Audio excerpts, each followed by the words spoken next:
Designing the user interface. The user interface of a project is a blend of its graphic elements and its navigation system.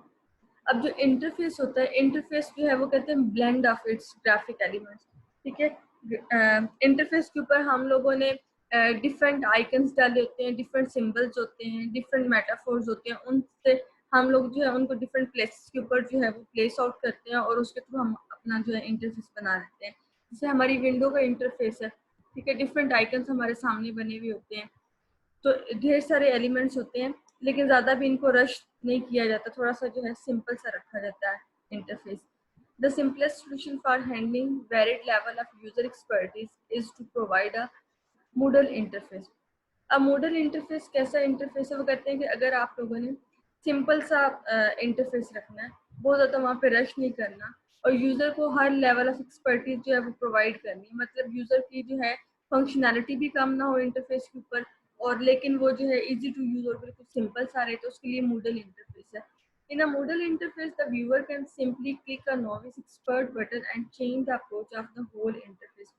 ये ऐसा interface होता है जिसकी आप कह लें कि डिफरेंट व्यूज होते हैं, आप डिफरेंट व्यूज के ऊपर क्लिक करते हैं और वैसा व्यू आपके सामने आ जाता है जैसा आप चाह रहे होते हैं, ठीक है। कोई ग्रिड व्यू है, कोई लिस्टिंग वाला है, या फिर जैसा भी डिजाइनिंग के अंदर डिफरेंट व्यूज है वो जो है आ जाते हैं, ठीक है। मतलब यूजर जो है अपने अकॉर्डिंग जो है व्यू जो है वो चेंज कर सकता है इसके अंदर, मूडल के अंदर।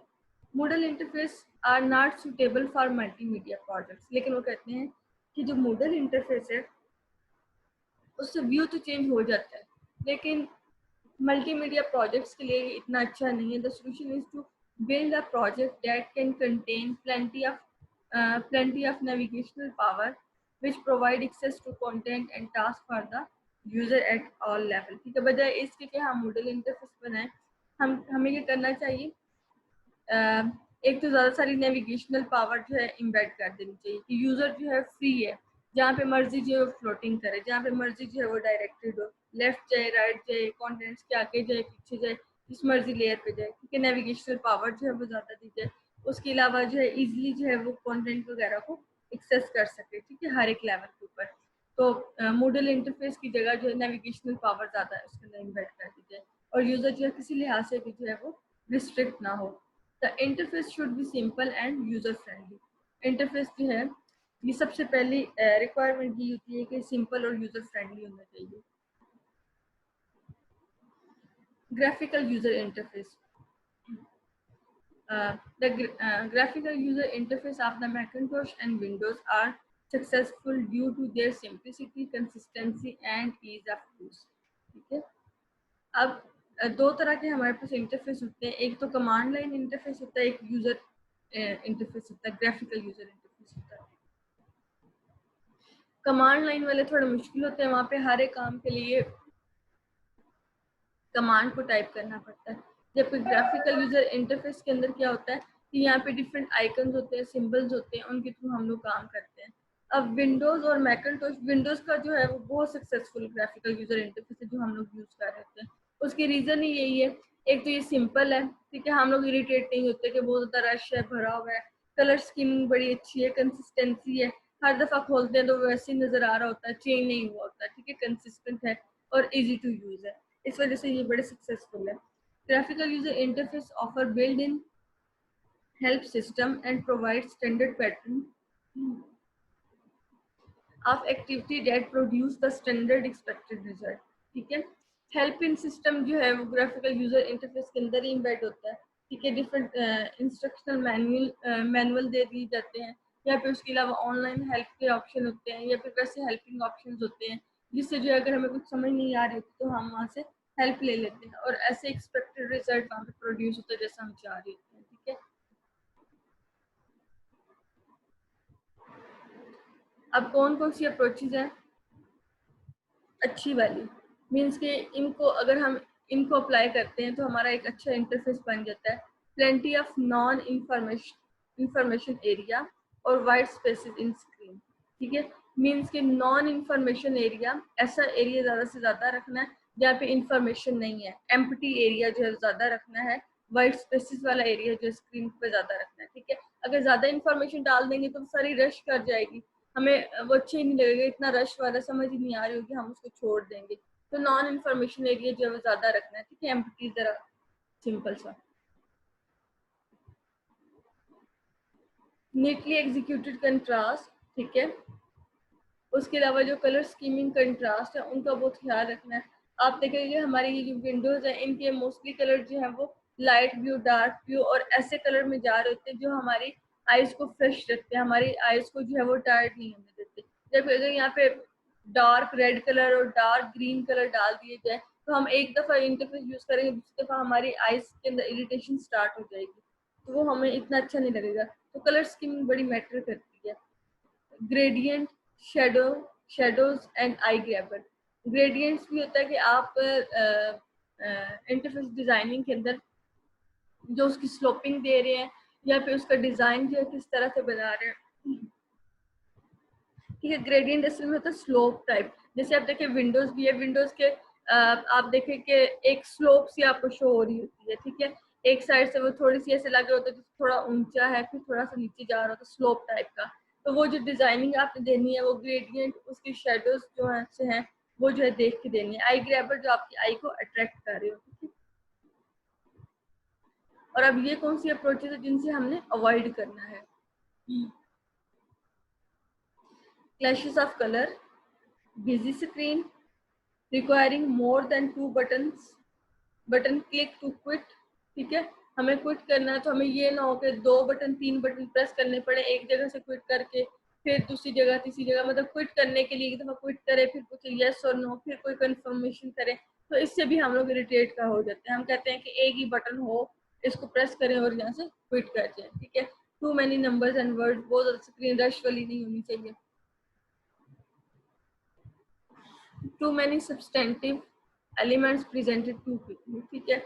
और असल में जो एक्चुअल एलिमेंट्स हैं जिनको देखना चाहिए उनको जो बहुत ज़्यादा क्विकली पास थ्रू कर देना, और जो यूजलेस एलिमेंट्स हैं उनको काफ़ी देर वहाँ पे स्टे करवाना, तो इस चीज़ को भी जो है देखना होता है, ठीक है। जो मोस्ट इम्पोर्टेंट चीज़ें उनको ज़्यादा पहले और जो है वो ज़्यादा टाइम के लिए देना है।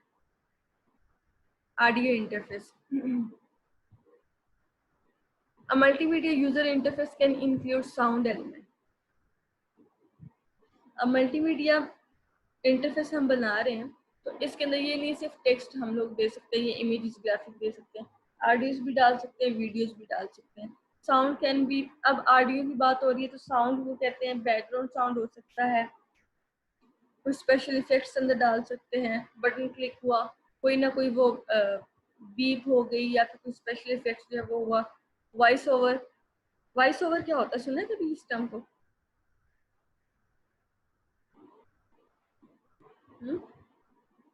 वॉइस ओवर, वॉइस ओवर होता है जैसे हैंगओवर सुना है मैंने, वॉइस ओवर तो नहीं सुना।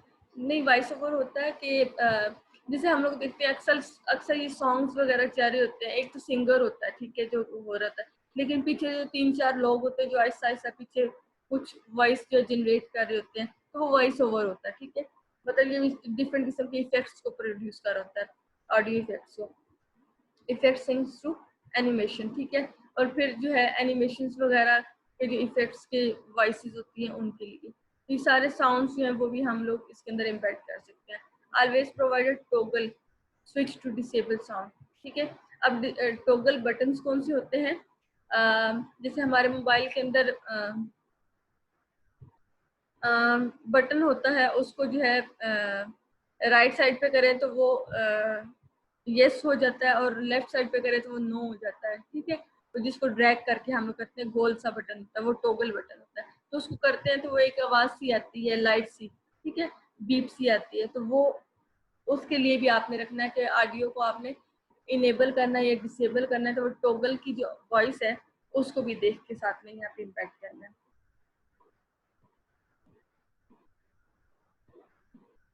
Producing a multimedia project. In the development or the production phase, the project plan becomes the systematic instruction manual for building the project. अब डेवलपमेंट या प्रोडक्शन फेज है तो उसके अंदर जो आपने प्रोजेक्ट प्लान बना के रख लिए उसी को ही हम आगे फर्दर प्रोजेक्ट बिल्डिंग के लिए, प्रोजेक्ट डेवलपमेंट के लिए जो है as a road map use करेंगे, ठीक है। जैसे हम लोग पहले भी पढ़ते आए हैं, एससी में भी पढ़ते आए हैं कि प्रोजेक्ट प्लान जो है उसी की बेस के ऊपर फर्दर डेवलपमेंट होती है। The production stage require good organization and detailed management oversight during the entire construction process, ठीक है। तो ओवरऑल कंस्ट्रक्शन के ड्यूरिंग जो है अच्छी मैनेजमेंट और चीज़ों की जो है ऑर्गेनाइजेशन, ये भी इम्पोर्टेंट है, ठीक है। चाहे वो मल्टीमीडिया प्रोजेक्ट है, चाहे वो कोई सॉफ्टवेयर का प्रोजेक्ट है, कुछ भी है, तो यहाँ पे प्रोजेक्ट प्लानिंग जो है उसी तरह से है, चीज़ों की मैनेजमेंट डिटेल वगैरह उसी तरह से है।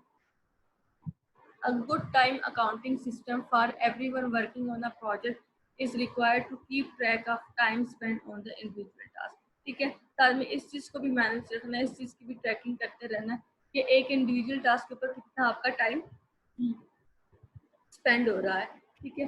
फिर ओवरऑल जो है इसी इंडिविजुअल टास्क को मिला के हम लोग जो है ओवरऑल पूरे प्रोजेक्ट का टाइम जो है वो निकालते हैं। It is important to check the development hardware software and review the organisation administrative setup, ठीक है। साथ में जो है प्रोजेक्ट के लिए जो सा हार्डवेयर यूज हो रहा है, जो सा सॉफ्टवेयर यूज हो रहा है, उन चीज़ों को भी रिव्यू कर लें।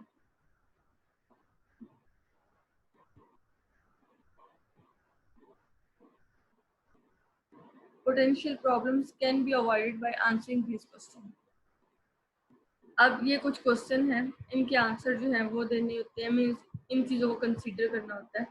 Is there sufficient disk storage space for all files, क्या आप जितनी भी प्रोजेक्ट की फाइल्स बना रहे हैं, तो मल्टीमीडिया प्रोजेक्ट थोड़ा हैवी होता है, यहाँ पे इमेज और ऑडियो वीडियो साउंड्स वगैरह होते हैं, तो उसके लिए क्या स्टोरेज स्पेस जो है आपके पास इनफ है या नहीं है।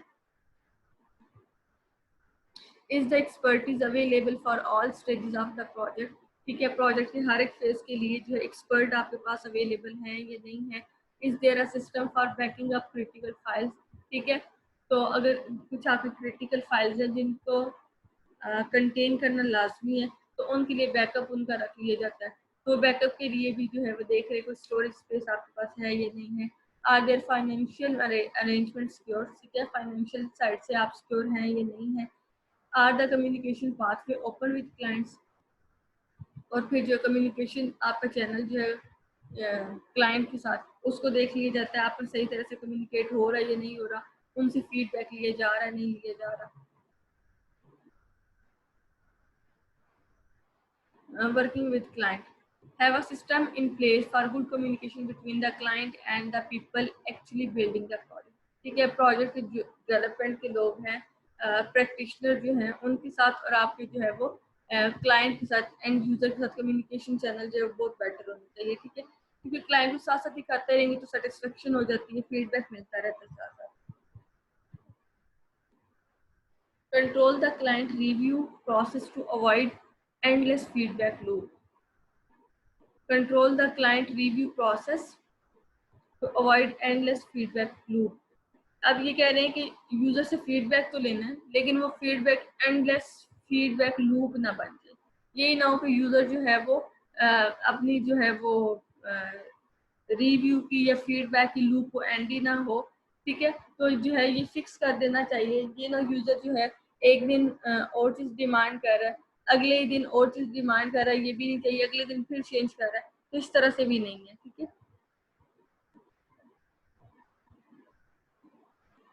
Develop a scheme that specifies the number and duration of client approval cycle, ठीक है। यहाँ पे जो आप पहले से देख लें कि कितने नंबर ऑफ टाइम और कितनी ड्यूरेशन के लिए आप क्लाइंट को जो है वो क्लाइंट से अप्रूवल साइकिल जो है वो लेंगे, मीन्स वहाँ से कितनी दफ़ा आप फीडबैक लेंगे और उसके अकॉर्डिंग कितनी दफ़ा चेंज करेंगे, कितनी दफ़ा इम्प्रूव करेंगे, तो ये पहले फिक्स कर लेना चाहिए, number of time and duration, ठीक है। Provide a mechanism for change order when changes are requested after sign up, ठीक है। फिर एक दफ़ा साइन ऑफ हो गया तो उसके बाद प्रॉपरली स्टार्ट कर दिया जाता है, और वहाँ पे जितने नंबर ऑफ फिक्स टाइम आपने किए होते हैं चेंजेस के लिए, यूज़र जितने नंबर ऑफ टाइम में चेंजेस करवा सकता है उसी को कंसीडर किया जाता है। अगर जो है वो बिल्कुल फ्री कर दिए जाए क्लाइंट को, वो तो फिर रोज़ ही रिक्वायरमेंट्स को चेंज करवाता रहेगा।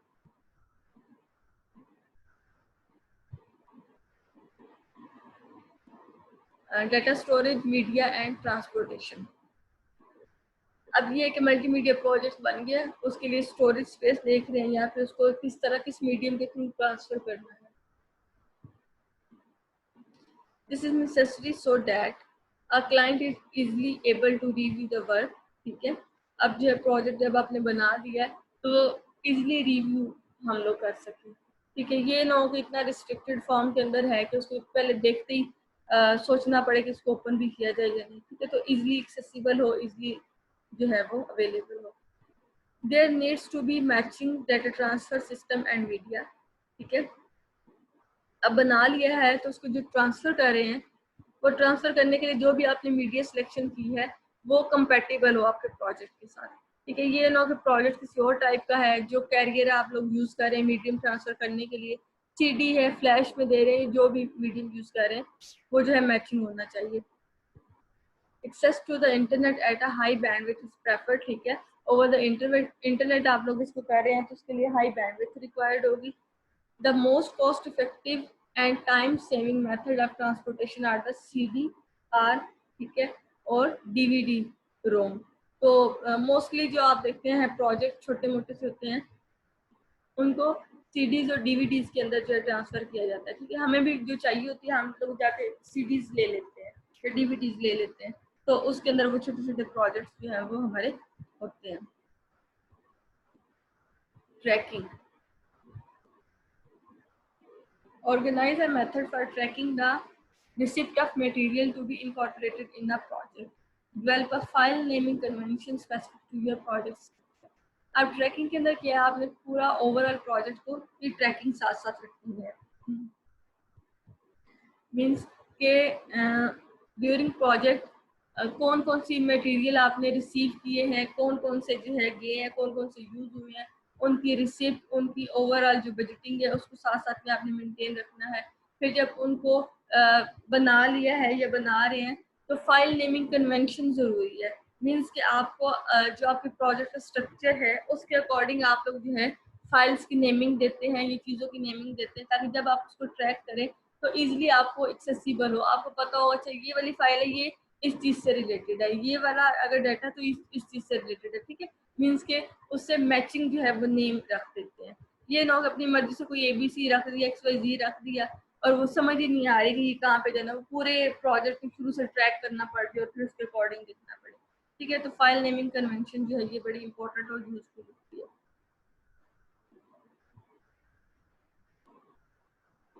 Store the files in directories or folders with logical names. ठीक है, जब आप फाइल्स वगैरह मेंटेन करते हैं डायरेक्टरीज फोल्डर के अंदर तो वो पीछे वाली पॉइंट यहाँ पे रिपीट हो जाएगा। तो वहाँ पे अगर आपने फाइल्स जो है उसके अकॉर्डिंग ही रखी हुई है नेमिंग कन्वेंशन के तो आपको इजी हो जाता है। अगर मिक्स करके रखी हुई है तो वो बहुत मसला बन जाता है। ठीक है, जैसे आप लोगों के कॉलेज के अंदर रोल नंबर होंगे, आपके रोल नंबर के साथ कोई MSc IT आगे कोई सेक्शन लिखा होगा, फिर आगे रोल नंबर होगा, तो उससे देखने से पता चल जाएगा ये इस ईयर का इस क्लास का बच्चा है, ये वाला इसका रोल नंबर है। ठीक है, अगर सब कोई मिक्स कर दिया जाए रोल नंबर 1 2 बस जो आता जाए तो कोई समझ नहीं आएगी। ठीक है, तो address cross platform issue, develop a file identification system that uses the DOS file naming convention of 8 character plus 3 character extension। ठीक है, अब वो कहते हैं कि क्रॉस प्लेटफॉर्म इश्यूज हो जाते हैं कि आपने अगर एक जगह से दूसरी जगह ट्रांसफर किया है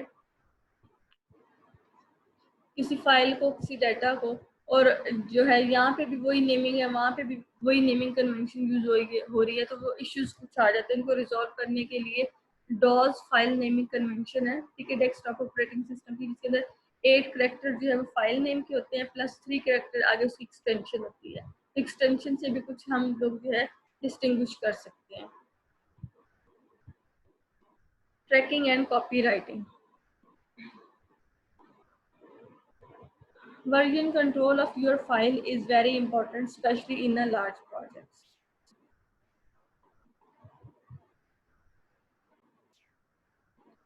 Version control of your files is very important, especially in a large project. ठीक है, फिर आप बहुत बड़ा अगर प्रोजेक्ट है वहाँ पे ढेर सारी फाइल्स बनती जा रही हैं तो उनके हम लोग वर्जन्स क्रिएट कर देते हैं। जैसे हमारे सॉफ्टवेयर आते हैं ये वर्जन 1 है, 1.2 है, 1.3 है, इस तरह से फाइल्स के भी वर्जन बना लेते हैं, जिस तरह से फिर इजी हो जाता है। ठीक है, उनको यूज करना, एक्सेस करना। If storage space allow archive all files eight.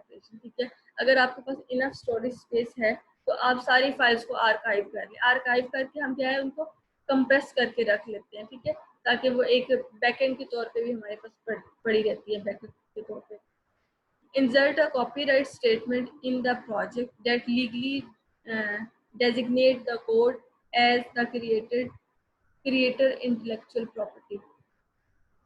अब कॉपीराइट स्टेटमेंट्स जो है उसकी बात हो रही है कि अगर आपने कुछ अपना काम किया है, बड़ी मेहनत की है, कोई अपनी इंटेलेक्चुअल प्रॉपर्टी जो है उसको यूज़ की है, अपनी स्किल्स यूज़ की है, तो उसके लिए कि आप उस चीज़ को कॉपीराइट करवा लेते हैं, ठीक है, ताकि कोई और आपकी चीज़ को जो है वो कॉपी ना कर सके, उसको यूज़ ना कर सके विदाउट परमिशन.